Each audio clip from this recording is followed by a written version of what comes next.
ಇದೀಗ ನಮ್ಮ ಅವರು ಸ್ವಲ್ಪ ಕಾರ್ಯಕ್ರಮ ಇರೋ ಕಾರಣ ಆದಷ್ಟು ಬೇಗ ಕಾರ್ಯಕ್ರಮದಿಂದ ನಿರ್ಗಮಿಸಲಿರುವ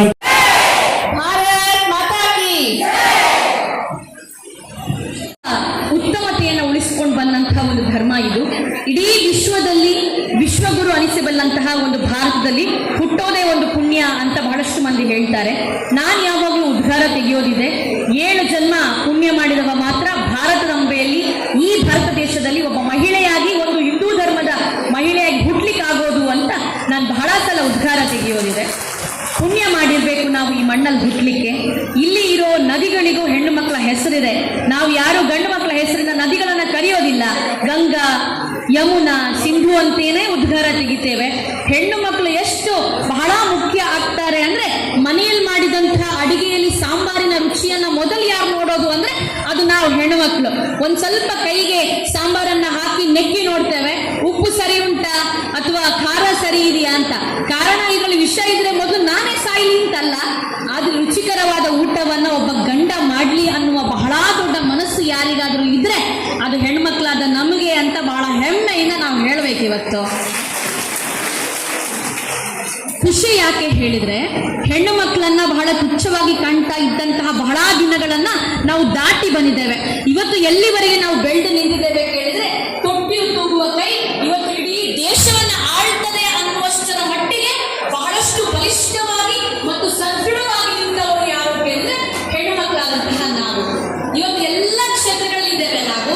ಆದ್ರೆ ಖುಷಿ ಮತ್ತು ಹೆಮ್ಮೆಯಿಂದ ನಾವಿವತ್ತು ಈ ಕಾರ್ಯಕ್ರಮದಲ್ಲಿ ಕೃತಜ್ಞತೆಯನ್ನ ಯಾರಿಗೆ ಹೇಳಬೇಕು ಕೇಳಿದ್ರೆ, ನಾವು ಸಂಘ ಸಂಸ್ಥೆಗಳಿಗೆ ಹೋದಾಗ ಮನೆಯ ದನವನ್ನ ಕಟ್ಟಿಯೋ ಅವುಗಳಿಗೆ ಬೇಕಾದ ತಿಂಡಿ ತಿನಿಸನ್ನ ಕೊಟ್ಟು ನೀನು ಹೋಗು ಕಾರ್ಯಕ್ರಮಕ್ಕೆ, ನಾನು ಮನೆಯಲ್ಲಿ ಇರ್ತೇನೆ ಅಂತ ನಮ್ಮ ಬೆನ್ನು ಕಟ್ಟುವಂತಹ ನಮ್ಮ ಗಂಡಂದಿರಿಗೆ ಮತ್ತು ಮನೆಯಲ್ಲಿರುವಂತಹ ಪುರುಷರಿಗೆ ಇವತ್ತು ನಾವು ಬಹಳ ಬಹಳ ವಿನಮ್ರವಾಗಿ ಇವತ್ತು ನಾವು ಚಪ್ಪಾಳೆಯನ್ನು ಕಟ್ಟುತ್ತಿದ್ದಂತೆ ಅಂತ ನೀವು ಹೇಳಬೇಕು.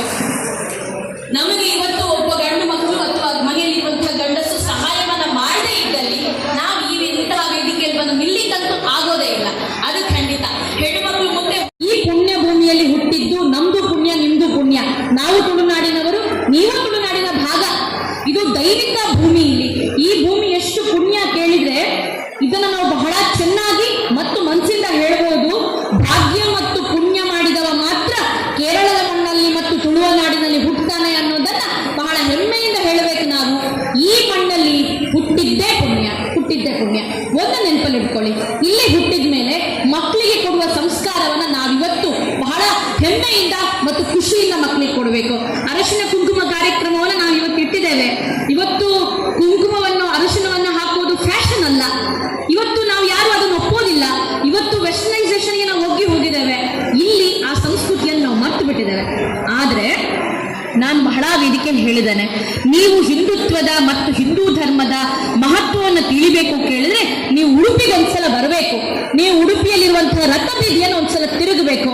ನಮ್ಮ ಉಡುಪಿಯ ಕಡೆಗೆ ಬಂದ್ರೆ, ನಂದು ಉಡುಪಿ ಜಿಲ್ಲೆ, ನೀವು ರಥಬೀದಿಗೆ ಒಂದ್ಸಲ ಬಂದ್ರೆ ಅಲ್ಲಿ ವಿದೇಶಿಗರು ಒಂದು 3 ನಾಮವನ್ನ ಹಾಕೊಂಡು ಅವರ ಟ್ರಸ್ಟ್ಗಳನ್ನ ಬಿಟ್ಟು ಅವರ ಆಸ್ತಿಗಳನ್ನೆಲ್ಲ ಯಾರಿಗೋ ಬರೆದು ಕೊಟ್ಟು ಅವರವರ ಸಂಸಾರಗಳನ್ನ ಬಿಟ್ಟು ತೆಗೆಸಿ ಈ USA ಯಲ್ಲಿರುವವರು, ಇಂಗ್ಲೆಂಡ್ ನಲ್ಲಿರುವವರು, ವಿದೇಶಿಗರೆಲ್ಲ ಇವತ್ತು ಕರ್ನಾಟಕಕ್ಕೆ ಬರ್ತಾರೆ, ಭಾರತಕ್ಕೆ ಬರ್ತಾರೆ, ಉಡುಪಿ ಅಂತ ರಥಬೀದಿಗಳಲ್ಲಿ ತಿರುಗ್ತಾರೆ. ಕೈಗಳೆಲ್ಲ ತಾಳಗಳನ್ನು ಹಿಡ್ಕೊಂಡು ಹರೇ ಕೃಷ್ಣ ಕೃಷ್ಣ ಕೃಷ್ಣ ಹರೇ ಹರೇ ಅಂದಾಗಲೆಲ್ಲ ನಮ್ಮ ಹಿಂದುತ್ವದ ಮತ್ತು ಹಿಂದೂ ಧರ್ಮದ ಮಹತ್ವ ಎಷ್ಟಿದೆ ಅನ್ನೋದನ್ನ ಇವತ್ತು ವಿದೇಶಿಗರು ಹೇಳ್ತಾರೆ. ಭಾರತೀಯರಾದ ನಾವು ಇವತ್ತು ಮರೆತು ಬಿಟ್ಟಿದ್ದೇವೆ. ಬಹಳ ಮಂದಿ ಕೇಳ್ತಾರೆ, ಹಿಂದುತ್ವ ಅಂದ್ರೆ ಏನು, ಹಿಂದೂ ಧರ್ಮ ಅಂದ್ರೆ ಏನು, ಈ ಕಾರ್ಯಕ್ರಮಗಳೆಲ್ಲ ಏನು ಅಂತ. ನೆನಪಲ್ಲಿ ಇಟ್ಕೊಳ್ಳಿ, ಅಂತವರಿಗೆಲ್ಲ ನೀವು ಒಂದೇ ಮಾತಲ್ಲಿ ಉತ್ತರ ಕೊಡಬೇಕು. ಮನುಷ್ಯ ಜೀವನದಲ್ಲಿ ನಡೆಯುವಂತಹ ಪ್ರತಿ ಹೆಜ್ಜೆ ಮತ್ತು ಬದುಕುವ ಒಂದು ಪರಿಪಾಠ ಮತ್ತು ಬದುಕುವ ಮಹತ್ವವೇ ಅದು ಹಿಂದುತ್ವ, ಅದು ಹಿಂದೂ ಧರ್ಮ ಅನ್ನೋದನ್ನ ನಾವು ನೆನಪಲ್ಲಿ ಇಟ್ಕೊಳ್ಬೇಕು. ಇವತ್ತು ಮನೆಯಲ್ಲಿ ಮಕ್ಕಳನ್ನ ಬೆಳೆಸುವಂತಹ ಕ್ರಮದತ್ತ ನಾವು ಗಮನವನ್ನು ಹರಿಸಬೇಕು. ನಮ್ಮಲ್ಲಿ ಮನೆಯಲ್ಲಿರುವಂತಹ ಮಕ್ಕಳಿಗೆ ಉತ್ತಮವಾದ ಸಂಸ್ಕಾರವನ್ನ ಕೊಡಬೇಕು. ಒಂದು ನೆನಪಲ್ಲಿ ಇಟ್ಕೊಳ್ಳಿ, ಇವತ್ತು ಅಶ್ವಿನಿ ಅಕ್ಕ ಇವತ್ತು ಈ ವೇದಿಕೆಯಲ್ಲಿ ನಿಂತ್ಕೊಂಡು ಮತದಾನದ ಬಗ್ಗೆ, ಮತದ ಬಗ್ಗೆ, ಚುನಾವಣೆ ಬಗ್ಗೆ ಮಾತಾಡಿದ್ರು. ನನಗೆ ಹೆಮ್ಮೆ ಇದೆ, ಒಬ್ಬ ಶಿಕ್ಷಕಿ ಚಾಕನ್ನ ಹಿಡ್ಕೊಂಡು ಬೋರ್ಡಲ್ಲಿ ಬರಿತಾ ಇದ್ದ, ಕೈಯಲ್ಲಿ ಕೋಲ್ ಹಿಡ್ಕೊಂಡಿದ್ದ ಶಿಕ್ಷಕಿ ಇವತ್ತು ರಾಜಕೀಯವಾದಿ ಕಣಕ್ಕಿಳಿದಿದ್ದಾರೆ. ನಮ್ಮ ಮುಂದೆ ಆಕೆ ನಿಂತಿದ್ದಾರೆ. ಇವತ್ತು ಒಬ್ಬ ಹೆಣ್ಣು ಮಗಳನ್ನ ರಾಜಕೀಯ ಕಣದಲ್ಲಿ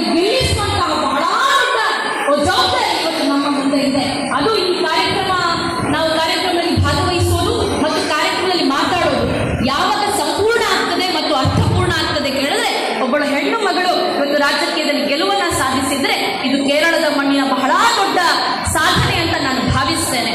ನೀವೆಲ್ಲರೂ ನಾಡಿದ್ದು 9 ತಾರೀಕಿಗೆ ಮತ ಹಾಕುವಾಗಲೂ ಒಂದು ನೆನಪಲ್ಲಿ ಇಟ್ಕೊಳ್ಳಿ, ನೀವು ಹಾಕುವ ಮತ ಅದು ಸಂಸ್ಕಾರದ ಮತ ಆಗಿರಲಿ, ನೀವು ಹಾಕುವ ಮತ ನಮ್ಮ ಧರ್ಮವನ್ನು ಉಳಿಸುವ ಮತ ಆಗಿರಲಿ, ನೀವು ಹಾಕುವ ಮತ ಒಬ್ಬಳು ಹೆಣ್ಣು ಮಗಳಿಗೆ ಒಂದು ಹೆಣ್ಣು ಕುಲಕ್ಕೆ ಹಾಕುವ ಮತ ಅನ್ನೋದನ್ನ ನೀವು ಮನಸ್ಸಲ್ಲಿ ಇಟ್ಕೊಂಡು 9 ತಾರೀಕಿಗೆ ಮತದಾನವನ್ನ ಮಾಡಿದ್ರೆ ಅದು ಬಹಳ ದೊಡ್ಡ ಸಾಧನೆ ಆಗ್ತದೆ ಕೇರಳದಲ್ಲಿ ಅನ್ನೋದನ್ನ ನೀವು ನೆನಪಲ್ಲಿ ಇಟ್ಕೊಳ್ಬೇಕು. ಹೇಗೆ ಕಾಪಾಡಬೇಕು ಕೇಳಿದ್ರೆ ಸಾಮಾಜಿಕವಾಗಿ ಕಾಪಾಡಬಹುದು, ರಾಜಕೀಯವಾಗಿ ಕಾಪಾಡಬಹುದು. ರಾಜಕೀಯವಾಗಿ ಹೇಗೆ ಕಾಪಾಡಬಹುದು ಕೇಳಿದ್ರೆ ಒಂದು ಉತ್ತಮವಾದ ಅಭ್ಯರ್ಥಿಯನ್ನು ಆಯ್ಕೆ ಮಾಡುವ ಮತ ನನ್ನ ಧರ್ಮವನ್ನ ಉಳಿಸುವ ಒಬ್ಬ ಅಭ್ಯರ್ಥಿಗೆ ಹೋಗ್ತದೆ ಅನ್ನೋದನ್ನ ಮನಸ್ಸಲ್ಲಿ ಇಟ್ಕೊಂಡು ನಾನು ಮತ ಹಾಕಿದ್ರೆ ರಾಜಕೀಯವಾಗಿ ಕೂಡ ನನ್ನ ಮತವನ್ನ ಧರ್ಮವನ್ನ ಉಳಿಸಿದಾಗೆ ಆಗ್ತದೆ ಅನ್ನೋದನ್ನ ಮನಸ್ಸಲ್ಲಿ ಇಟ್ಕೊಳ್ಳಿ.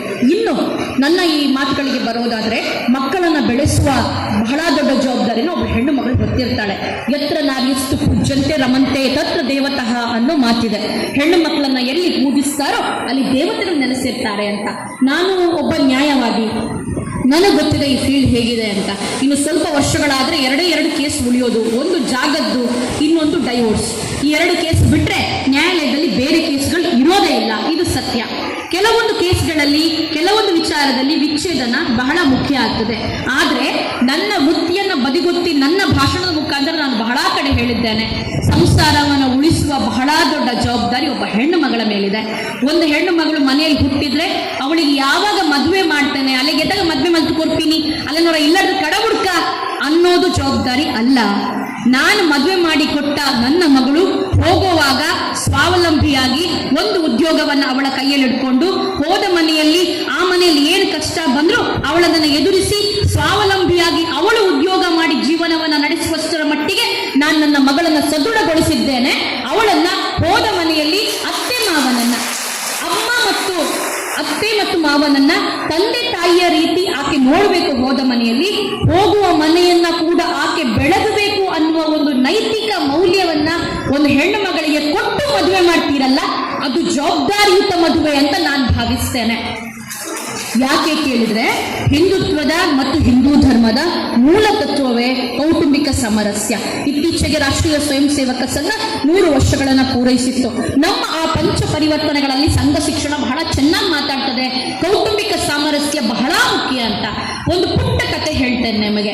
ಬೀಚಿ ಅನ್ನುವ ಪ್ರಾಣೇಶ ಅವರ ಒಂದು ಭಾಷಣಗಳನ್ನು ನೀವು ಗಮನಿಸಿರ್ಬೋದು. ಬಹಳ ಹಾಸ್ಯಾಸ್ಪದವಾಗಿ ಭಾಷಣ ಮಾಡ್ತಾರೆ. ಯೂಟ್ಯೂಬ್ಗಳಲ್ಲಿ ಅವರ ಭಾಷಣ ಲಭ್ಯ ಇದೆ. ಅವರು ಎಷ್ಟು ಚೆನ್ನಾಗಿ ಹೇಳ್ತಾರೆ ಅಂದ್ರೆ, ಒಂದು ಕಡೆ ಅವರು ಅವರ ಸ್ನೇಹಿತರ ಮನೆ ಊಟಕ್ಕೆ ಹೋಗ್ತಾರೆ. ಊಟಕ್ಕೆ ಹೋದಾಗ ಡೈನಿಂಗ್ ಟೇಬಲ್ ನಲ್ಲಿ ಎಲ್ಲ ಊಟ ಕೂತಿರ್ತಾರೆ, ಊಟ ಮಾಡ್ತಾರೆ. ಆಗ ಅವರ ಸ್ನೇಹಿತ ಏನ್ ಮಾಡ್ತಾನೆ ಕೇಳಿದ್ರೆ, ನನ್ನ ಮಗಳಿಗೆ ಒಂದು ವಿಡಿಯೋ ಕಾಲ್ ಮಾಡ್ತೇನೆ, ನೀವು ಮನೆಗೆ ಬಂದಿದ್ದೀರಲ್ಲ ನನ್ನ ಮಗಳಿಗೆ ಒಂದ್ಸಲ ತೋರಿಸ್ತೇನೆ ಅಂತ ವಿಡಿಯೋ ಕಾಲ್ ಮಾಡ್ತಾರೆ. ವಿಡಿಯೋ ಕಾಲ್ ಮಾಡಿದ ತಕ್ಷಣ ಪ್ರಾಣೇಶ್ವರನ್ನ ತೋರಿಸ್ತಾರೆ. ಪ್ರಾಣೇಶ್ವರ್ ಬಂದಿದ್ದಾರೆ ಮನೆಗೆ, ಊಟ ಮಾಡ್ತಿದ್ದಾರೆ ಅಂತ.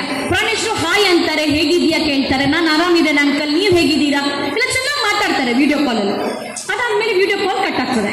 ಪ್ರಾಣೇಶ್ವರ್ ಕೇಳ್ತಾರೆ, ಎಲ್ಲಿದ್ದಾಳು ಮಗಳು, ಲಂಡನ್ ಅಲ್ಲಿ ಇದ್ದಾಳ, ಕೆಲಸ ಸಿಗ್ತಾ ಅವಳಿಗೆ? ಇಲ್ಲಪ್ಪ, ಅವಳು ಫಸ್ಟ್ ಫ್ಲೋರ್ ಅಲ್ಲಿ ಇದ್ದಾಳೆ, ಅವಳಿಗೆ ಇಳಿದು ಬರ್ಲಿಕ್ಕೆ ಕಷ್ಟ, ನಾನು ನೀವು ಮನೆಗೆ ಬಂದಿದ್ದಾರ ನಾನು ತೋರಿಸ್ಲಿಕ್ಕೆ ವಿಡಿಯೋ ಕಾಲ್ ಮಾಡಿದೆ ಅಂತ ಅವ್ರು ಹೇಳ್ತಾರೆ. ಪ್ರಾಣೇಶ್ವರ್ ಹೇಳ್ತಾರೆ, ಮೊಬೈಲ್ ಅನ್ನ ಬದುಕು ಎಷ್ಟು ಚಿಕ್ಕದು ಮಾಡಿದೆ ಕೇಳಿದ್ರೆ, ಮನೇಲಿ ಎಲ್ಲೋ ಮೂಲೆಯಲ್ಲಿ ಕೂತ ಅಜ್ಜಿ ಬಹಳ ಖುಷಿ ಇದೆ ಇವತ್ತು. ಯಾಕೆ ಕೇಳಿದ್ರೆ, ದೂರದಲ್ಲಿ ಎಲ್ಲೋ ಕೂತ ಮೊಮ್ಮಗ ಇವತ್ತು ಮೊಬೈಲ್ ಒಳಗಿದ್ದಾನೆ. ದುಬೈಗೆ ದುಡಿಲಿಕ್ಕೆ ಹೋದ ಮಗ ಇವತ್ತು ಮೊಬೈಲ್ ಅಲ್ಲಿ ಕಾಣಕ್ಕೆ ಸಿಗ್ತಾನೆ. ಎಲ್ಲೋ ಇದ್ದ ಸೌದಿ ಅರೇಬಿಯಲ್ಲಿ ದುಡಿತಾ ಇರುವ ಗಂಡ ಮೊಬೈಲ್ ಒಳಗೆ ಮಾತಾಡ್ತಾನೆ. ಖುಷಿ ಇದೆ ನಮಗೆ. ಮೊಬೈಲ್ ಇವತ್ತು ಎಲ್ಲ ಆಗಿದೆ. ಆದ್ರೆ ಎಲ್ಲೋ ದೂರದಲ್ಲಿ ಇರೋ ಜನರನ್ನ ಇವತ್ತು ಮೊಬೈಲ್ ಹತ್ರ ಮಾಡಿದೆ, ನಮ್ಮ ಹತ್ರದಲ್ಲೇ ಇರೋ ಸಂಬಂಧಗಳನ್ನ ಇವತ್ತು ಮೊಬೈಲ್ ದೂರ ಮಾಡಿದೆ ಅನ್ನೋದನ್ನ ನಾವಿವತ್ತು ಮರ್ತೇ ಬಿಟ್ಟಿದ್ದೇವೆ. ಬಂಧುಗಳೇ, ಮೊಬೈಲ್ ಬದುಕು ಅಲ್ಲ. ನಾವು ಮೊಬೈಲ್ ಒಳಗೆ ಹೋಗೋ ತಪ್ಪು ಅಂತ ಹೇಳೋದಿಲ್ಲ. ಯಾಕೆ ಕೇಳಿ, ಇವತ್ತು ಸಹನಾ ಕುಂದರ್ ಯಾರು ಅಂತ ಕೇಳಿದ್ರೆ ನಿಮಗೆ ಹೇಗೆ ಗೊತ್ತಾಯ್ತು? ಎಂಕಲು ಮೊಬೈಲ್ ಇಡು ಭಾಷಣ ತೂತ ಮಾರೆ ಯಾರೇ, ಎಂಕಲು ಮೊಬೈಲ್ ಇಡು ತೂತ ಎಂಚಿನ ಪಾತಿರೋಡು ಮಾರೆ ಪೊಣ್ಣು ಟಿವಿಡ್ಲ ಕಲ್ಪು ಯಾರೆಲ್ಲ ಗೆಲ್ಪೂಜಿ ಅಂತ ಹೇಳ್ತೇವೆ. ಹೇಗೆ? ಮೊಬೈಲ್ ನೋಡಿ ಅಲ್ಲ, ಮೊಬೈಲ್ ಬದುಕು ಆಗಬಾರದು, ಮೊಬೈಲ್ ಬದುಕಿನ ಒಂದು ಭಾಗ ಆಗಬೇಕು. ಹಾಗಾಗಿ ಇವತ್ತು ಕೊರೋನಾ ಬಂದ ಮೇಲೆ, ಕೊರೋನಾಗಿಂತ ಮೊದಲು ನನ್ನ ಅಮ್ಮನೂ ಹೇಳೋರು, ಏತ್ ಮೊಬೈಲ್ ಒತ್ತುವ ಗೆತ್ತು ದಿಕ್ಕೆಲು ಮಾಡುವೆ ಅಂತ. ಇವತ್ತು ದಿಕ್ಕೆಲು ಬೇಡಾಗಿ ಜನ ಇಜ್ಜಿ, ಇವತ್ತು ತೆಗೆದು ಬಿಸಾಡಲಿಕ್ಕೆ ಮೊಬೈಲ್ ಎಲ್ಲ ಜನ ಇಲ್ಲ. ಯಾಕೆ? ಸಂಜೆ ಹೋದ್ರೆ ಮಾವನು ಒರೆಸ್ತಾರೆ, ಅತ್ತೆನೂ ಒರೆಸ್ತಾರೆ, ಅಜ್ಜಿನೂ ಒರೆಸ್ತಾರೆ, ಮೊಮ್ಮಕ್ಕಳು ಒರೆಸ್ತಾರೆ, ಅಮ್ಮನೂ ಒರೆಸ್ತಾರೆ. ಎಂತ ನೆಲ್ಲ ಅಲ್ಲ, ಮೊಬೈಲ್. ಈ ಮಾತ್ರ. ಮೊಬೈಲಲ್ಲಿ ಮುಳುಗಿ ಹೋಗಿದ್ದೇವೆ, ಸೀರಿಯಲ್ಗಳಲ್ಲಿ ಮುಳುಗಿ ಹೋಗಿದ್ದೇವೆ. ಒಂದೇ ಒಂದು ಸೀರಿಯಲ್ ನನಗೆ ತೋರಿಸಿ ನೈತಿಕ ಶಿಕ್ಷಣವನ್ನು ಕೊಟ್ಟ ಬಹಳ ಕಡಿಮೆ ಸೀರಿಯಲ್ಗಳು, ಮೇ ಬಿ ನಾನು ಅದನ್ನು ಉಲ್ಲೇಖ ಮಾಡಬಹುದೋ ಏನೋ, ಮಹಾಭಾರತ ಅಂತ ಸೀರಿಯಲ್ಗಳು ಇವತ್ತು ಸಮಾಜಕ್ಕೆ ನೈತಿಕ ಶಿಕ್ಷಣವನ್ನ, ನೈತಿಕ ಮೌಲ್ಯವನ್ನ ಕೊಟ್ಟೇ ಹೊರತು ನಿಮ್ಮ ಉಳಿದ ಯಾವುದೇ ಸೀರಿಯಲ್ಗಳು ನೈತಿಕ ಶಿಕ್ಷಣವನ್ನ ಸಮಾಜಕ್ಕೆ ಕೊಡಲಿಲ್ಲ. ಒಬ್ಬ ಗಂಡ ಒಬ್ಬ ಹೆಂಡತಿ ಉತ್ತಮ ರೀತಿಯಲ್ಲಿ ಸಂಸಾರವನ್ನ ಮಾಡಿದ ಸೀರಿಯಲ್ಗಳು ಇಲ್ಲವೇ ಇಲ್ಲ. ಎಲ್ಲಾ ಸೀರಿಯಲ್ಗಳಲ್ಲೂ ಒಬ್ಬ ಹೆಂಡತಿಗೆ ಇಬ್ರು ಗಂಡಂದಿರು ಅನ್ನೋದೇ ಇದೆ. ಎಲ್ಲಿದೆ? ನನ್ನ ಧರ್ಮ ನನಗೆ ಕಲಿಸ್ತೇ ಇಲ್ಲ. ನನಗೊಬ್ಬನೇ ಗಂಡ, ನನ್ನ ಒಂದು ಜೀವನ ನನ್ನ ಒಬ್ಬ ಗಂಡನ ಜೊತೆಗೆ ಇರಬೇಕು ಅನ್ನೋದನ್ನ ನನ್ನ ಧರ್ಮ ಕಲಿಸೇ ಹೊರತು 3-4 ಗಂಡನನ್ನ ಇಟ್ಕೊಳ್ಳಿ ಅಂತ ಹೇಳೋದು ನನ್ನ ಧರ್ಮ ಅಲ್ಲ ರೀ. ಅದು ಬೇರೆ ಪಂಥ. ಅದು ಗೆಲ್ತೇವೆ, ಆಗ ನಾವು ಗೆಲ್ತೇವೆ.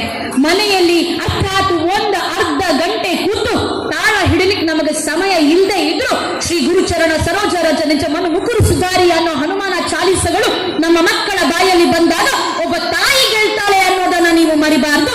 ಅಲ್ಲಿ ಒಬ್ಬ ತಾಯಿ ಗೆಲ್ತಾಳೆ. ನಮಗೆ ಶ್ಲೋಕಗಳು ಬರೋದೇ ಇಲ್ಲ ಅಂದಾಗ್ಲೂ ನಮ್ಮ ಮಕ್ಕಳ ಬಾಯಲ್ಲಿ ಒಂದು ಸಲ ಅಜ್ಞಾನ ತಿಮಿರಾಂತಸ್ಯ ಜ್ಞಾನಾಂಜನ ಶಲಾಕಾಯ ಚಕ್ಷುರಿನ್ಮೀಲಿತಂ ಏನ ತಸ್ಮೈ ಶ್ರೀ ಗುರವೇ ನಮಃ ಅನ್ನುವ ಗುರುವಿನ ಮೇಲಿನ ಪ್ರೀತಿಯನ್ನ ನನ್ನ ಮಕ್ಕಳಲ್ಲಿ ನಾನು ಬಿಟ್ಟಿದಾಗ ಮಾತ್ರ ಒಬ್ಬ ಮಹಿಳೆ ಗೆಲ್ತಾಳೆ ಅನ್ನೋದನ್ನ ನಾವು ಮರಿಬಾರದು. ನೆನಪಲ್ಲಿ ಇಟ್ಕೊಳ್ಳಿ, ನಾವು ಗೆಲ್ಲಬೇಕು, ನಾವು ಸಮಾಜವನ್ನ ಗೆಲ್ಲಬೇಕು. ಒಂದು ನೆನಪಲ್ಲಿ ಇಟ್ಕೊಳ್ಳಿ, ಹೆಣ್ಣು ಮಕ್ಕಳೇನು ಸುಲಭ ಅಲ್ಲ. ನಾವು ಅರಿಶಿನ ಕುಂಕುಮವನ್ನ ಬಿಟ್ಟು ನಾವು ಸೌಭಾಗ್ಯವತಿಯಾಗಿ ಅತ್ತೆ ಮಾವನಿಗೆ ಕೈ ಮುಗಿದು ಅವರಿಗೆ ನಮಸ್ಕಾರಗಳನ್ನ ಮಾಡಿ ಸಂಸ್ಕಾರಗಳನ್ನ ಹೊತ್ತಂತಹ ಮಾತೃ ಹೃದಯದವರು ನಾವೇ. ಯಾವಾಗ ಅನ್ಯಾಯ ನಡೀತದೋ, ಯಾವಾಗ ತಪ್ಪುಗಳು ನಡೀತದೋ ಆಗ ಸೋಲೆ ಗೊತ್ತಿಲ್ಲ ಅಂದ ಪೋರ್ಚುಗೀಸರಿಗೆ ಕೂಡ ಕಚ್ಚೆಯನ್ನ ಕಟ್ಟಿ ಕತ್ತಿಯನ್ನ ಹಿಡಿದು ಅವರಿಗೆ ಬುದ್ಧಿ ಕಲಿಸಿದ ಅಬ್ಬಕ್ಕನ ರಕ್ತ ಕೂಡ ನಮ್ಮಲ್ಲೇ ಇದೆ ಅನ್ನೋದನ್ನ ಕೂಡ ನಾವು ಮರಿಬಾರದು. 2 ರೂಪಗಳಿದೆ. ದೇವಿಯ ಸಾತ್ವಿಕ ರೂಪಗಳು ನಮಗೆ ಗೊತ್ತಿದೆ, ದೇವಿಯ ಕಾಳಿಯ ರೂಪಗಳು ಕೂಡ ನಮಗೆ ಗೊತ್ತಿದೆ. ಅದಕ್ಕೆ ಹೇಳೋದು, ಹೆಣ್ಮಕ್ಳೇನು ಯಾವಾಗ್ಲೂ ದೀಪದ ತರ ನಾವು ಮದುವೆಯಾದ ಮನೆಗೆ ಹೋಗಬೇಕಂತೆ, ಮದುವೆಯಾಗಿ ನಮ್ಮನ್ನ ಕರ್ಕೊಂಡ ಆ ಮನೆಯವರಿಗೆ ಗೊತ್ತಿರಬೇಕು, ಆ ದೀಪಕ್ಕೆ ನಾವು ಸೀಮೆಯನ್ನ ಹಾಕಿದಾಗ ಆಕೆ ಸುಟ್ಟು ಬಿಡ್ತಾಳೆ, ದೀಪದ ಎಣ್ಣೆಯನ್ನ ಹಾಕಿದಾಗ ಮಾತ್ರ ಆಕೆ ದೀಪದ ಎಣ್ಣೆಯ ಮುಖಾಂತರ ಮನೆಯನ್ನ ಬೆಳಗ್ತಾಳೆ ಅನ್ನೋದು ಕೂಡ ಆ ಮನೆಯವರಿಗೂ ಗೊತ್ತಿದ್ರೆ ಅದು ಸಮಾನವಾದ ಸಮನ್ವಯವಾದಂತಹ ಒಂದು ಸಮಾಜ ಮುಂದೆ ಬರ್ಲಿಕ್ಕಾಗ್ತದೆ. ನಾವು ಬೆಳೆದು ಹೋದ ಈ ಸಮಾಜದಲ್ಲಿ ಮಕ್ಕಳಿಗೆ ಯಾವ ರೀತಿಯ ಶಿಕ್ಷಣ ಕೊಡಬೇಕು ಅಂದ್ರೆ ನಾನು ಯಾವಾಗಲೂ ಹೇಳೋದಿದೆ, ಇಡೀ ಹಿಂದುತ್ವಕ್ಕೆ ಒಂದು ಬೇಸನ್ನ ಕೊಟ್ಟಂತಹ ಒಬ್ಬ ರಾಜ ಇದ್ದ. ಆ ರಾಜನನ್ನ ನಾನಳಿವೆ ನೀನಳಿವೆ ನಮ್ಮೆಲುಬುಗಳ ಮೇಲೆ ಮೂಡಲಿ ಮೂಡಲಿ ನವ ಭಾರತ ಲೀಲೆ ಅನ್ನೋ ತರ ಆ ರಾಜನಿಗೆ ಅಳಿವೇ ಇಲ್ಲ. ಆ ರಾಜನ ಸ್ಮರಣೆ ಇಡೀ ಹಿಂದೂ ಧರ್ಮದಲ್ಲಿ ಯಾವತ್ತಿನವರೆಗೆ ಇರ್ತದೋ ಅಲ್ಲಿಯ ತನಕ ಹಿಂದೂ ಧರ್ಮಕ್ಕೂ ಅಳಿವಿಲ್ಲ. ಆ ರಾಜ ಯಾರು ಕೇಳಿದ್ರೆ ಹಿಂದವಿ ಸಾಮ್ರಾಜ್ಯವನ್ನ ಕಟ್ಟಿ ಸ್ವರಾಜ್ಯದ ಪರಿಕಲ್ಪನೆಯನ್ನ ಕೊಟ್ಟ ಛತ್ರಪತಿ ಶಿವಾಜಿ ಮಹಾರಾಜನ ಸದ್ಗುಣಗಳನ್ನು ನಾವು ಮಕ್ಕಳಲ್ಲಿ ಬೆಳೆಸುವಂತಹ ಅಗತ್ಯತೆ ಇದೆ, ಬಹಳ ಅಗತ್ಯ ಇದೆ. ಅದಕ್ಕೆ ನಾನು ಬಹಳ ಹೆಮ್ಮೆಯಿಂದ ಹೇಳ್ತೇನೆ, ಶಿವಾಜಿಯನ್ನ ಇವತ್ತಿಗೂ ನಾವು ನೆನಪಿಸ್ತೇವೆ. ಶಿವಾಜಿಗೆ ಶಿವಾಜಿಯಾದದ್ದು ಶಿವಾಜಿಯಿಂದ ಅಲ್ಲ, ಶಿವಾಜಿಯಾದದ್ದು ಆತನಿಗೆ ಮಹಾಭಾರತ ರಾಮಾಯಣದ ಕಥೆಗಳನ್ನ ಹೇಳಿ ಆತನನ್ನ ಸದೃಢರಾಗಿ ಬೆಳೆಸಿ ಹಿಂದೂ ಧರ್ಮದ ಹಿಂದವಿ ಸಾಮ್ರಾಜ್ಯವನ್ನ ಕಟ್ಟುವತ್ತ ಆತನನ್ನ ಬೆಳೆಸಿದ ಜೀಜಾಬಾಯಿ ಶಿವಾಜಿಗೆ ಶಿವಾಜಿ ಆಗ್ಲಿಕ್ಕೆ ಕಾರಣ ಆಗಿ ನಿಲ್ತಾಳೆ. ಹಾಗಾದ್ರೆ ಹೆಣ್ಣುಮಕ್ಕಳಾದ ನಾವು ಅರಶಿನ ಕುಂಕುಮದ ಮಹತ್ವದ ಜೊತೆಗೆ ಮಕ್ಕಳಿಗೆ ಅನ್ಯಾಯದ ವಿರುದ್ಧ ಹೋರಾಟವನ್ನ ಮಾಡಿ ಖಡ್ಗವನ್ನ ಹಿಡಿಯುವಂತಹ ಉನ್ನತವಾದಂತಹ ಧೈರ್ಯವನ್ನ ಕೂಡ ನಾವು ಕಲಿಸುವಂತಹ ಮಹಿಳೆಯರಾಗಬೇಕು. ಬಂಧುಗಳೇ, ಒಂದು ಪುಟ್ಟ ಕಥೆ ಹೇಳ್ತೇನೆ. ಒಂದ್ಸಲ ಒಬ್ಬ ಕಪ್ಪೆಗೆ ಕಲ್ಲು ಹೊಡಿತಾ ಇದ್ದ ಅಂತೆ. ಆಗ ಅವನ ಸ್ನೇಹಿತ ಓಡಿ ಬರ್ತಾನಂತೆ, ಕಪ್ಪೆ ಕಲ್ಲು ಹೊಡಿಬೇಡ ಮಾರಾಯ, ಕಪ್ಪೆಗೆ ಕಲ್ಲು ಹೊಡಿಬಾರ್ದು. ಏನಾಗ್ತದೆ, ಹೊಡೆಯುವ ಕಲ್ಲು ಒಂದು ಕಪ್ಪೆಗೆ, ಚಿಕ್ಕ ಪುಟ್ಟ ಹುಡುಗ ಅವ ಶಾಲೆಗೆ ಹೋಗೋದು, ಕಪ್ಪೆ ಕಲ್ಲು ಹೊಡೆದ್ರೆ ಏನಾಗ್ತದೆ ಅಂತ. ಕಪ್ಪೆ ಕಲ್ಲು ಹೊಡಿಬಾರ್ದು, ಕಪ್ಪೆಗೆ ಕಲ್ಲು ಹೊಡೆದ್ರೆ ಬಾಯಿ ಬರದ ಹೆಂಡತಿ ಸಿಗ್ತಾಳೆ ಅಂತ. ಇವನಿಗೆ ಮಂಡೆ ವೆಚ್ಚ ಆಯ್ತು. ಇನ್ನು ಬಾಯಿ ಬರದ ಹೆಂಡತಿ ಸಿಕ್ಕರೆ ಅವಳು ಬ್ಯಾ ಬ್ಯಾ ಬ್ಯಾ ಅನ್ನೋವಾಗ ನಾನು ಸಂಸಾರ ಮಾಡೋದು ಅಂತ ಇವನು ಇದ್ದ ಬದ್ದ ಎಲ್ಲ ಕಲ್ಲನ್ನ ಅಲ್ಲೇ ಬಿಸಾಡಿ ಓಡಿ ಹೋಗ್ತಾನಂತೆ. ಈಗ ದೊಡ್ಡವನಾಗಿದ್ದಾನೆ, ಈಗ ಅವನಿಗೆ ಮದುವೆ ಆಗಿದೆ, ಈಗ ಅವನಿಗೆ 2 ಮಕ್ಕಳಿದ್ದಾರೆ, ಈಗ ಅವನಿಗೆ ಅನಿಸ್ತಾ ಉಂಟಂತೆ ಅವತ್ತು ಅವನು ಹೇಳಿದ ಸತ್ಯ ಅಂತ ಗೊತ್ತಿದ್ರೆ ಬರೋಬ್ಬರಿ ಒಂದು 100ರಿಂದ 150 ಕಪ್ಪೆ ಅನ್ನೋದ್ರು ನಾನು ಸಾಯಿಸ್ಬೇಕಿತ್ತು ಅಂತ. ಯಾಕೆ ಇವತ್ತು ಅವನಿಗೆ ಬಿಡ್ಲಿಕ್ಕೆ ಭಾರಿ ಜೋರು ಚಪ್ಪಾಳೆ ತಟ್ಟಿವಿ ಅನ್ನೋ ಒಂದು ಅನುಭವ ಕೂಡ ಅದ್ರ ಚಪ್ಪಾಳೆ ತಿಕ್ಕೊಂಡು ಹೆಚ್ಚಿನ ನೀವು ಏನೋ ಚಪ್ಪಾಳೆ ಮಾಡ್ತಿದ್ದಾರೆ, ಪಟ್ಟ ಆಗ್ತಾಡವು ದಯಮಾಡಿ ಅವ್ರು ಅನುಭವಿಸೋದಿಲ್ಲ, ಅವ್ರು ಅನುಭವಿಸ್ತಿದ್ದಾರೆ. ನಮ್ಮನ ಬಾಯಿ ಒಂತೆ ಮಲ್ಲ ಒಂದು ಅಂಜೋನಗುಲ್ ಪಂಡ ಎದ ಮಲ ಮಲ ಬರೆದು ಮಾಡುವರು. ಇದನ್ನ ಗಂಡಸರು ಹೇಳಿದ್ರೆ ಬದಲಾಗ್ತಾರೆ ಅವ್ರು ಮಹಿಳಾ ವಿರೋಧಿಗಳು ಅಂತ.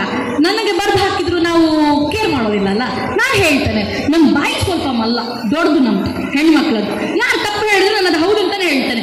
ಒಂದು ಗೃಹ ಪ್ರವೇಶಕ್ಕೆ ಹೋಗ್ತೇವೆ, ನಾವು ಆ ಗೃಹ ಪ್ರವೇಶಕ್ಕೆ ಹೋಗಿ ಕಾರ್ಡ್ ಇಡ್ತೇವೋ ಅಥವಾ ಅಲ್ಲಿ ಹೋಗಿ ಗಿಫ್ಟ್ ಕೊಡ್ತೇವೋ ಮ್ಯಾಟ್ರ್ ಆಗೋದಿಲ್ಲ ಮಾರ್ರೆ. ನಾವು ಒಳಗೆ ಹೋಗಿ ಇಡೀ ಮನೆ ನೋಡಿ ಏನ್ ಹೇಳ್ತೇವೆ, ಎಷ್ಟು ಮಂದಿ ತಲೆ ಹೊಡೆದಿಡ್ಬೇಡ, ಇವನು ಇಷ್ಟು ದೊಡ್ಡ ಮನೆ ಕಟ್ಟಿದ ಮಾರ್ರೆ. ನಾನು ಅನ್ಕೊಂಡಿದ್ದೆ ಅವಳು ಹೆಂಡತಿ ಇವತ್ತು ಏನ್ ಚಿನ್ನವೇ ಹಾಕೋದಿಲ್ಲ ಅಂತ. ಎಲ್ಲ ಹಾಕಿದಾಳೆ, ಆದ್ರೆ ಇವನು ಬ್ಯಾಂಕಲ್ಲಿ ಏನ್ ಚಿನ್ನ ಸಹ ಇಟ್ಟಿಲ್ಲ ಅಂತ. ಅವರು ಎಷ್ಟು ಮಂದಿ ತಲೆ ಹೊಡೆದಿರ್ಬೋದು ಇವನು. ನಮಗದೇ ಮಂಡೆ ವೆಚ್ಚ. ಅವನು ಪಾಪ ಯಾವ ಬ್ಯಾಂಕಲ್ಲಿ ಲೋನ್ ಮಾಡಿದಾನೋ, ಅವನು ಯಾರು ಕೈಕಾಲು ಹಿಡಿದಿದ್ದಾನೋ, ನಮ್ಗೆ ಟೆನ್ಷನೇ ಇಲ್ಲ ಅಲ್ವಾ. ಮದುವೆಗೆ ಹೋಗ್ತೇವೆ, ಹುಡುಗ ಮತ್ತು ಹುಡುಗಿಯನ್ನ ನಾವು ಆಶೀರ್ವದಿಸ್ಲಿಕ್ಕೆ ಹೋಗೋದು. ನಾವೇನ್ ಮಾಡ್ತೇವೆ, ಅವ್ರದ್ದು ಸೀರೆ ಭಾರಿ ಚಂದ ಉಂಟು, ಅದಕ್ಕೆ ಇಷ್ಟು ಕೊಟ್ಟಿರ್ಬೇಡ, ಅದು ನೆಕ್ಲೆಸ್ ಹೊಸದು ಡಿಸೈನ್, ಅದಕ್ಕೆ ಅದನ್ನು ತಂದು ಅಲ್ಲೇ ಬಿಡ್ತೇವ, ತಗೊಂಡು ಬಂದು ಮತ್ತೆ ಗಂಡನ ತಲೆಗೆ ಹಾಕ್ತೇವೆ. ಬರಿತ ಇಲ್ಲ ಫ್ರಿಜ್ ಆಡಿ ಇಲ್ಲ ಫ್ರಿಜ್ಗೆ ಎತ್ತ ನೋಡಿವಕ್ಕ. ಬದಿಯ ಮನೆಯವರ ಮಕ್ಕಳನ್ನ ಇಂಗ್ಲಿಷ್ ಮೀಡಿಯಂಗೆ 5 ಲಕ್ಷ ಡೊನೇಷನ್ ಕೊಟ್ಟು ಕಳಿಸಿದ್ರೆ ನಾವು ಧರ್ಮಸ್ಥಳದಲ್ಲೋ ಶ್ರೀಶಕ್ತಿಯಲ್ಲೋ ಯಾವ್ದು ಲೋನ್ ತೆಗೆದು ಪರವಾಗಿಲ್ಲ, ನಾವು 6 ಲಕ್ಷ ಡೊನೇಷನ್ ಕೊಡುವ ಇಂಗ್ಲಿಷ್ ಮೀಡಿಯಂ ಸೇರಿಸ್ಬೇಕು. ಎಲ್ಲ ಒಂದು ಪೋಷ ಎಂದು ಪೋಷ್ ಎಂಟು ಪಾಶ್ ಬದುಕೋದು. ಅವು ಪಾಶ್ ಹತ್ತು ಮಾರ್ರೆ, ಅದು ಪಾಶ್ ಅಲ್ಲ. ನಾನು ಯಾವಾಗಲೂ ಹೇಳೋದಿದೆ, ನನ್ನನ್ನು ಧಾರ್ಮಿಕ ಭಾಷಣಗಳನ್ನ ನೀವು ಯಾರನ್ನು ಬೇಕಾದ್ರೆ ಕರೀರಿ, ಭಾಷಣಗಳು ಗ್ರಾಮಗಳಲ್ಲಿ ಹಳ್ಳಿಗಳಿರುವ ಹೆಣ್ಣು ಮಕ್ಕಳಿಗಲ್ಲ. ಭಾಷಣಗಳನ್ನ, ಧಾರ್ಮಿಕ ಭಾಷಣಗಳನ್ನ ಹಳ್ಳಿಗಳಲ್ಲಿ ಹೊಲಗಳಲ್ಲಿ ದುಡಿದ ತಂದೆ ತಾಯಿಗಲ್ಲ. ಭಾಷಣಗಳನ್ನ ಈಗ ನಾವು ಯಾರಿಗೆ ಮಾಡಬೇಕು ಕೇಳಿದ್ರೆ ಡಾಕ್ಟರ್ಗಳಿಗೆ, ಇಂಜಿನಿಯರ್ಗಳಿಗೆ, ವಕೀಲರಿಗೆ. ಯಾಕೆ? ಅವರ ಮನೆಯ ತಂದೆ ತಾಯಿಗಳು ಯಾರು ಮನೆಯಲ್ಲಿಲ್ಲ, ಎಲ್ಲ ವೃದ್ಧಾಶ್ರಮದಲ್ಲಿದ್ದಾರೆ, ಅವರ ಮಕ್ಕಳೇ ವೃದ್ಧಾಶ್ರಮದಲ್ಲಿರುವುದು. ನಮ್ಮಂತ ತಂದೆ ತಾಯಿಯನ್ನು ನಾವು ಚೆನ್ನಾಗಿ ನೋಡ್ಕೊಳ್ತೇವೆ. ಯಾಕೆ ಹೇಳಿ? ಅಲ್ಲಿ ನೈತಿಕ ಮೌಲ್ಯ ಇಲ್ಲ. ಅವರು ಪರೀಕ್ಷೆಯಲ್ಲಿ ಪಾಸ್ ಆಗೋದನ್ನ ಕಲಿಸಿದ್ರೆ ಹೊರತು ಬದುಕಲ್ಲಿ ಪಾಸ್ ಆಗುವ ನೈತಿಕ ಶಿಕ್ಷಣವನ್ನ ಮಕ್ಕಳಿಗೆ ಕಲಿಸ್ಲಿಲ್ಲ. ನನ್ನ ವಿರುದ್ಧ ಯಾರು ಬೇಕಾದ್ರೂ ಮಾತಾಡ್ಲಿ, ನಾನು ಹೆಮ್ಮೆಯಿಂದ ಯಾವುದೇ ವೇದಿಕೆಯಲ್ಲಿ ಹೇಳ್ತೇನೆ, ನಾನು 10ನೇ ತರಗತಿ ತನಕ ಕನ್ನಡ ಮಾಧ್ಯಮದಲ್ಲಿ ಕಲಿತೆ. ನನಗೆ ನನ್ನ ಕನ್ನಡ ಮಾಧ್ಯಮಗಳು ಶ್ಲೋಕಗಳನ್ನು ಕಲಿಸಿಕೊಟ್ಟು ಶುಕ್ರವಾರ ಶಾರದಾ ಪೂಜೆಗಳನ್ನು ನಾವು ಮಾಡ್ತಾ ಇದ್ವಿ. ನಮ್ಮ ಶಾಲೆಗಳ ನೈತಿಕ ಶಿಕ್ಷಣಗಳಿತ್ತು. ವಿಶ್ವ ಹಿಂದೂ ಪರಿಷತ್ನ ಮುಖಾಂತರ, ಬಜರಂಗ ದಳದ ಮುಖಾಂತರ ನಾವು ಮಹಾಭಾರತ ರಾಮಾಯಣದ ಕಥೆಗಳ ಪರೀಕ್ಷೆಗಳನ್ನು ಬರೆದು ಪಾಸಾದ ವಿದ್ಯಾರ್ಥಿಗಳು ನಮಗೆ ಪಂಚತಂತ್ರದ ಕಥೆಗಳನ್ನು ಕಲಿಸಿಕೊಡ್ತಾ ಇದ್ರು. ನಾನು ಹೆಮ್ಮೆಯಿಂದ ಹೇಳ್ತೇನೆ, ಬದುಕಲು ಬೇಕಾದ್ರೂ ಮರ್ಯಾದೆ ಹೋದ್ರೆ ಸತ್ಯೇನ ವಿನಃ ನೈತಿಕ ಮೌಲ್ಯ ಇಟ್ಟು ನಾನು ಬದುಕೋದಿಲ್ಲ ಅನ್ನೋದನ್ನ ನನ್ನ ಕನ್ನಡ ಮಾಧ್ಯಮ ನನಗೆ ಕಲಿಸಿಕೊಡ್ತು. ನಾನು ಆಂಗ್ಲ ಮಾಧ್ಯಮದಲ್ಲಿ ಓದಿದವಳಲ್ಲ, ನಾನು ಕನ್ನಡ ಮಾಧ್ಯಮದಲ್ಲಿ ಓದಿದವಳು ಅಂತ ಹೆಮ್ಮೆಯಿಂದ ಹೇಳ್ತೇನೆ. ಲಕ್ಷ ಕೊಟ್ಟು ಹೆಣ್ಣು ಮಕ್ಕಳು ಇವತ್ತು ಮಕ್ಕಳನ್ನ ಸಾಲ ಮಾಡಿ ಆಂಗ್ಲ ಮಾಧ್ಯಮಕ್ಕೆ ಕಳಿಸುವಂತಹ ಭರದಲ್ಲಿದ್ದೀರಿ. ತಪ್ಪು ಅಂತ ನಾನು ಹೇಳಲಾರೆ, ಯಾಕಂದ್ರೆ ಇವತ್ತು ಆಂಗ್ಲ ಭಾಷೆ ಬೇಕು. ಎಲ್ಲಿ ಹೋದ್ರು ಹವಾರಿಯು ಅಂತ ಅಲ್ಲಿ ಕೇಳಬೇಕಲ್ಲ, ಮಕ್ಕಳು ಮಾತಾಡಬೇಕು, ಇಂಗ್ಲಿಷ್ ಮಾತಾಡಬೇಕು, ಕಾಲಕ್ಕೆ ತಕ್ಕ ಬದಲಾಗಬೇಕು. ಆದ್ರೆ ನಿಮ್ಮ ಶಾಲೆಗಳಲ್ಲಿ ಸಿಗದ ಶಿಕ್ಷಣವನ್ನ ಶಾಲೆಯಲ್ಲಾದ್ರೂ ಕೊಡದೇ ಇದ್ರೆ ಮನೆಯಲ್ಲಾದ್ರೂ ಕೊಡ್ರಲ್ಲ, ಮನೆಯಲ್ಲಾದ್ರೂ ಕಲಿಸಲ್ಲ. ನೀವಾದ್ರೂ ಕಲಿಸ್ತೀರಾ? ಇಲ್ಲ. ಕೈ ಕಟ್ಟಿ ಮಕ್ಕಳನ್ನ ಬೆಳಿಗ್ಗೆ ಆ ಕ್ಯಾಂಪಸ್ ಬಸ್ಸಿಗೆ ದೂಡಿ ಬಿಟ್ರೆ ಆ ಮಕ್ಕಳ ಇದು ಟಿಫಿನ್ ಬಾಕ್ಸ್ ಅಲ್ಲಿ 1, 2, 3 ಮಾರಿಗೋಲ್ಡ್ ಬಿಸ್ಕಿಟ್, 1, 3, 4 ಸಿಪ್ಪೆ ತೆಗೆದ ದಾಳಿಂಬೆಯ ಕೆಲವು 2, 3 ಪೀಸ್ಗಳು, ಮತ್ತೆ ಆಪಲ್ ಪೀಸ್ಗಳು, ಅವುಗಳನ್ನು ಮಧ್ಯಾಹ್ನ ತಿಂತವೆ. ನೀವು ಹಣ ಕಟ್ಟಿರ್ತೀರಿ, ಮಧ್ಯಾಹ್ನ ಊಟ ಮಾಡ್ತವೆ, 4:15 ಬರ್ತವೆ. 4:15 ಆದ್ರೂ ನೆಮ್ಮದಿ ಇರ್ತೇವ, ಅವುಗಳನ್ನು ತಗೊಂಡೋಗಿ ಟ್ಯೂಷನ್ ಕ್ಲಾಸಿಗೆ ಬಿಸಾಡಿ ಬಿಡ್ತೀರಿ, ಅಲ್ಲಿರ್ತವೆ. 7-8 ಗಂಟೆಗೆ ಅವ್ರು ಟ್ಯೂಷನ್ ಕ್ಲಾಸಿಂದ ಬರ್ತವೆ. ಅವಳಿಗೆ ಸಾಕಾಗಿ ಹೋಗ್ತದೆ. ಆ ಮಗುವನ್ನು ತಗೊಂಡೋಗಿ ಸೋಫಾದಲ್ಲಿ ದಿಡ್ಕ ಕೂರಿಸ್ತೀರಿ. ಆ ಮಗುವೆ ಯೂಟ್ಯೂಬ್ ಚಾನಲ್ ನಲ್ಲಿ ಓಪನ್ ಮಾಡಿ ಆ JCBಯಲ್ಲಿ ಮಣ್ಣು ಬರ್ತದಲ್ಲ, JCB, ಆ ವಿಡಿಯೋ ತೋರಿಸ್ತೀರಿ. ತಿನುಮಗ ಅಲಗೋರ್ನು ಅಂತ. ಒಂದಿನ ಅವ ನಿಮ್ಮನೆ ಗೋರಿ ಹಾಕ್ತಾನೆ ವೃದ್ಧಾಶ್ರಮಕ್ಕೆ. ನಾವು ಮಣ್ಣು ಗೋರು ತೋರಿಸುದು JCB ಅಲ್ಲಿ. ನಾನು ಬಹಳ ಸಲ ನೋಡಿದೀನ್ರಿ, ಈ JCBಯಲ್ಲಿ ಮಣ್ಣು ಗೋರುವ ಒಂದು ಸೀನ್ ನನ್ನ ಮಕ್ಕಳಿಗೆ ತೋರಿಸಿ ಊಟ ಮಾಡ್ತಾರಲ್ಲ. ನನ್ಗೆ ಗೊತ್ತಿಲ್ಲ ಅದು ಎಂತಕ್ಕೆ ಅಂತ. ಈ ಮುಂದಕ್ಕೆ ನೀವು JCB ಡ್ರೈವರ್ ಮಾಡಬೇಕು ಅಂತ ಇಲ್ಲ, ತಾಯಿ ಹತ್ರ ಕೇಳಿ ಅಂತೆ. ನಮಗೆ ಡಾಕ್ಟರ್ ಅವಡು, ನಮಗೆ ಇಂಜಿನಿಯರ್ ಅಪ್ಪಣ್ಣ ದಾಯಿನ ಮಣ್ಣು ಗೋರ್ನು ತೋಜವರು. ಆ ಸಮಯದಲ್ಲಿ ಒಂದು ಕೀರ್ತನೆ ಹಾಡಿಯಲ್ಲ, ಒಂದು ಭಜನೆ ಹಾಡಿಯಲ್ಲ. ನಾನೊಂದು ರೀಸೆಂಟ್ ಆಗಿ ಒಂದು ರೀಲ್ಸ್ ನೋಡಿದೆ. ಒಂದು ಹೆಣ್ಣು ಮಗಳು ಮಗುವಿಗೆ ಊಟ ಮಾಡುವಾಗ ರಾಮ ರಾಮ ಅಂತ ಹೇಳಿ ಭಜನೆ ಮಾಡಿ ಊಟ ಮಾಡಿಸ್ತಾಳೆ. ಆ ಮಗು ಈಗ ರಾಮ ರಾಮ ಅಂದ್ರೆ ಊಟನೇ ಮಾಡೋದಿಲ್ಲ. ಅಲ್ಲಿ ತನಕ ಈಗ ಇದು 2 ಉದಾಹರಣೆ ತೋರಿಸ್ತಾನೆ. ಒಬ್ಬ ಅಪ್ಪ ದುಬೈಯಿಂದ ಬಂದ ಅಂತೆ. ಮಗು ಹುಟ್ಟಿದ್ಮೇಲೆ ಅವನು ಅಲ್ಲೇ ಇದ್ದ, ಬಂದಾನೆ. ಮಗುವಿಗೆ 2 ವರ್ಷ. ಮಗುವಿಗೆ ಅವಳು ಚಪ್ಪಾಳೆ ಅಂದ್ರು ಅಪ್ಪ ಅಂತ ಕೂರಿಸ್ತಾನೆ. ಮಗು ಕೈ ಹೋಗೋ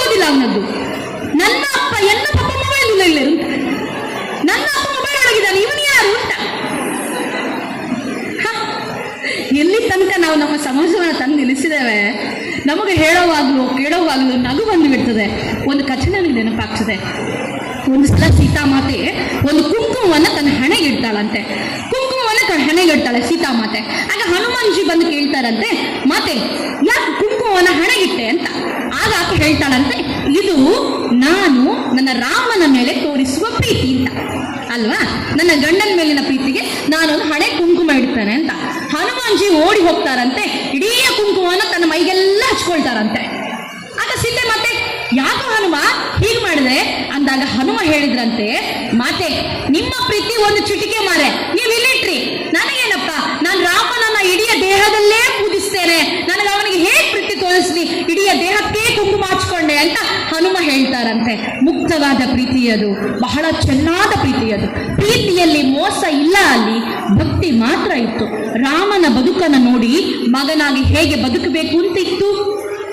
ಎಲ್ಲೋ ಇದ್ದಂತಹ ಮನುಷ್ಯರನ್ನ ತಟ್ಟಿ ನೀವು ಎಬ್ಬಿಸಿದ್ರು ನಾನು ಹೆಮ್ಮೆಯಿಂದ ಹೇಳ್ತೇನೆ, ಯಾರ್ಯಾರೋ ಜನಗಳ ತಲೆಯನ್ನು ಕಡಿಯೋದಲ್ಲ, ಸ್ವಂತ ಒಟ್ಟಿಗೆ ಹುಟ್ಟಿದ ಅಣ್ಣ ತಮ್ಮಂದಿರ ತಲೆಗಳನ್ನ ಕಡಿದು ಅವರ ರಕ್ತದ ಮೇಲೆ ಸಿಂಹಾಸನದಲ್ಲಿ ಕೂತ ಮುಸಲ್ಮಾನ ದೊರೆಗಳಿದ್ದ ವಂಶವೋ ಸಂತತಿಯೋ ನಮ್ಮದಲ್ಲ.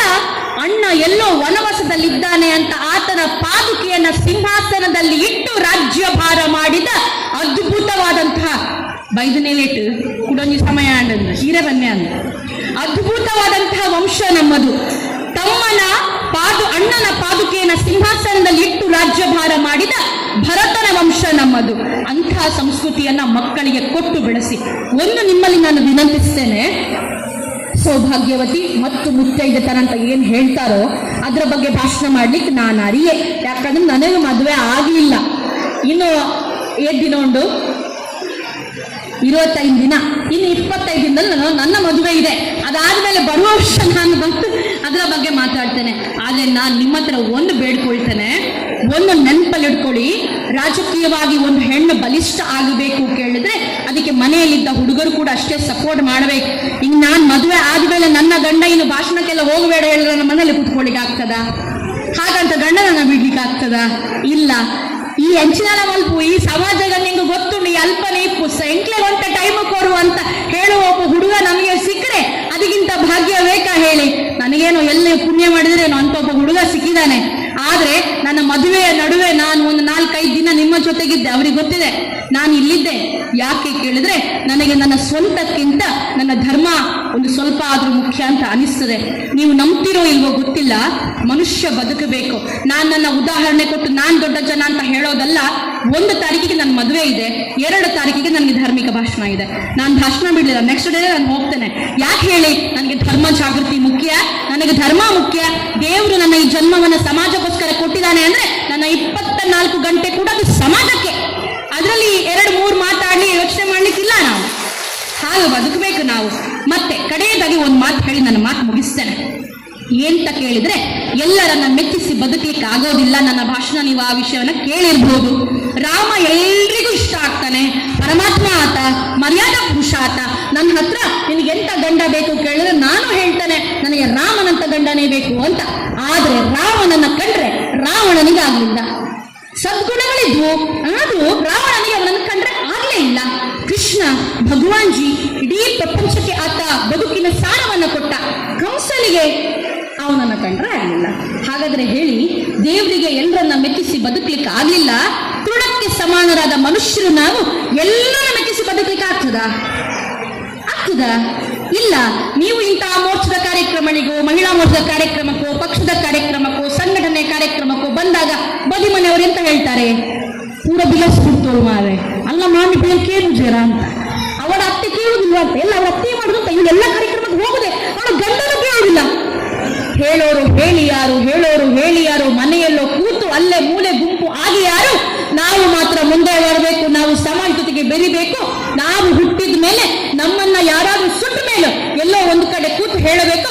ಒಂದು ಸ್ವಲ್ಪ ವಯಸ್ಸಾದ್ರೂ ಆಕೆ ಸಮಾಜಕ್ಕೆ ಕೊಟ್ಲು, ಒಂದಷ್ಟು ಜನರ ಮಧ್ಯ ಆಕೆ ಬೆರೆತಿದ್ರು. ಹೆಣ್ಣು ಮಗಳು ಅಂದ್ರೆ ಅವಳ ತರ ಇರಬೇಕು ಅಂತ ಬದುಕಿದ್ರೆ ಸಾಕು. ಯಾರ ಮಾತಿಗೂ ಕಿವಿ ಕೊಡಬೇಡಿ. ಮತ್ಸರಕ್ಕೆ ಮದ್ದಿಲ್ಲ.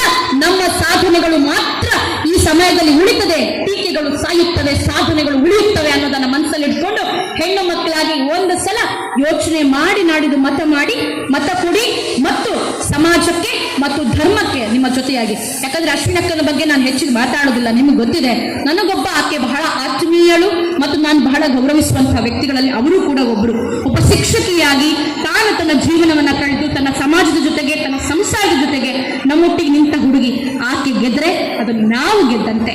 ಒಂದು ಹೆಣ್ಣು ಮಗಳ ಗೆಲುವು ಅದು ನಮ್ಮ ಗೆಲುವು ಅನ್ನೋದ್ರ ಜೊತೆಗೆ ನಾವೆಲ್ಲ ಒಟ್ಟಾಗಿ ನಿಂತು ನಾಡಿನ ಗೆಲುವನ್ನು ಸಾಧಿಸಬೇಕು. ಇವತ್ತು ಚಪ್ಪಾಳೆ ತಟ್ಟಿ ಮನೆಯಲ್ಲಿ ಹೋಗಿ ಒಳ್ಳೆ ಊಟ ಹೋಗೋರಿಗೆಲ್ಲ ನಂಬರ್ 1 ಅನ್ನಬೇಕು. ಒಂದು ನಂಬರಿಗೆ ಮತ ಹಾಕಿ ಅಶ್ವಿನಕ್ಕನ ಈ ಸಲ ನಂಬರ್ 1 ಮಾಡಿಸಿದ್ರೆ ಕಾಸರಗೋಡು ನಂಬರ್ 1 ಆಗ್ತದೆ. ಮೋದಿಜಿ ಇಲ್ಲಿಗೆ ಬಂದು ಕೇರಳವನ್ನ ಕೇರಳ ಮಾಡಿದ್ದಕ್ಕೂ ಸಾರ್ಥಕ ಆಗ್ತದೆ ಅಂತ ನನ್ನ ಮಾತನ್ನ ಹೇಳಿ, ಮಾತಲ್ಲೇನೋ ತಪ್ಪಿದ್ರೆ ಅದನ್ನ ಮಡಿಲಿಗೆ ಹಾಕೊಳ್ಳಿ, ಸರಿ ಇದ್ರೆ ಅದನ್ನ ಜೀವನದಲ್ಲಿ ಅನುಸರಿಸಿ ಅಂತ ಹೇಳ್ತಾ ಇನ್ನೊಂದ್ಸಲ ನಿಮ್ಮ ಭೂಮಿಗೆ ಬರ್ತೇನೆ. ತುಂಬಾ ಸಲ ಮಾತಾಡುವ, ಆಯ್ತಾ? ನಮಸ್ತೆ. ನಿಮ್ಮ ಆಶೀರ್ವಾದ ಇರಲಿ. 25 ದಿನದಲ್ಲಿ ನನ್ನ ಮದುವೆ ಇದೆ. ಎಲ್ಲರನ್ನು ಕರೀಲಿಕ್ಕೆ ನನಗೆ ಅಸಾಧ್ಯ, ಆದ್ರೆ ನಿಮ್ಮ ಎಲ್ಲರ ಆಶೀರ್ವಾದ ನಮ್ಮ ಮೇಲೆ ಇರಲಿ. ಮತ್ತೆ ಬದುಕು ಮತ್ತೆ ಹಾಗೆ ನಡೀತದೆ. ಆದ್ರೆ ಒಂದು ಜೀವನದ ಭಾಗ ಅದಾಗಬೇಕು. ತುಂಬಾ ಮಂದಿ ಕೇಳೋರಿಗೆ ಪಾಪ ಮಾರಯ್ಯ, ಪಾಪ ಮದ್ನೆ ಅಬ್ಬುಜನ ಮಾರೆ ದಿನಲ್ಲ ಮುಂದೇನ ಅಂತ. ಹಾಗಾಗಿ ಕಡೆಗೂ ನಾನು ಅನ್ಕೊಂಡ ನನ್ನ ಒಬ್ಬ ಸ್ನೇಹಿತ ಅವನನ್ನೇ ಮದುವೆ ಆಗ್ತಾ ಇದ್ದಾರೆ. ನೀವೆಲ್ಲರ ಆಶೀರ್ವಾದ ನನ್ನ ಮೇಲೆ ಇರಲಿ. ಎಲ್ಲರೂ ಚೆನ್ನಾಗಿರಿ, ಖುಷಿಯಾಗಿರಿ, ಧರ್ಮವನ್ನ ಉಳಿಸಿ ಅಂತ ಹೇಳ್ತಾ ನನ್ನ ಮಾತನ್ನ ಮುಗಿಸ್ತೇನೆ. ಒಮ್ಮೆ ಎಲ್ಲರೂ 2 ಕೈಯನ್ನ ಒಟ್ಟಾಗಿ ಜೋಡಿಸಿ ನಾನು ಹೇಳುವ ಘೋಷಣೆಗೆ ಜೈ ಅನ್ನಿ ಸಾಕ. ರೆಡಿಯಾ? ಜೋರಾಗಿ ಹೇಳಬೇಕು.